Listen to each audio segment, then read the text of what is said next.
Hello আসসালামু আলাইকুম বন্ধুরা, আজকে আমি আপনাদের সাথে শেয়ার করব শিরাতাকি জাপানি নুডলসের রেসিপি। এই নুডলসের রেসিপিটাকে বানানোর জন্য আমি নিয়ে নিয়েছি শিরাতাকি নুডলস।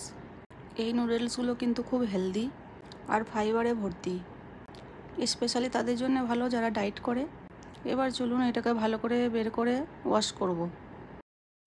এটাকে 3 থেকে 4 বার ভালো করে ওয়াশ করে নিতে হবে। কিন্তু এই যে এটাকে আমি ভালো করে ওয়াশ করে নিয়েছি, চলুন এটাকে এবারে বয়েল করব। এই যে আমি পানি ফুটতে দিয়ে দিয়েছি, এবারে এই নুডলসগুলোকে দিয়ে দেবো। 4 থেকে 5 মিনিটের মতো এগুলোকে বয়েল করে নেব। বয়েল হয়ে যাওয়ার পরে এগুলোকে ছেনে নেব, কিন্তু এটাতে ঠান্ডা জল দিলে চলবে না। এবারে একটা প্যানে অয়েল দিয়ে দিচ্ছি, আর কেটে রেখেছি কিছু পেঁয়াজ কুচি, এগুলোতে দিয়ে দেবো।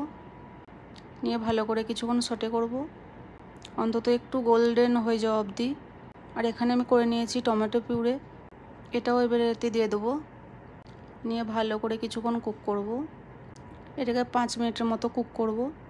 এবার এতে দিয়ে দেবো ম্যাগি মশলা, এটাকে ভালো করে মিক্স করে নেব।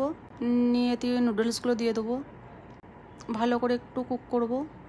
ওপর থেকে একটু ম্যাগি মশলা দিয়ে দেবো আর একটু লবণ। 1 থেকে 2 মিনিটের মতো মিক্স করে বের করে নেব। এই যে নুডলস রেডি, আপনারা অবশ্যই একবার ট্রাই করবেন।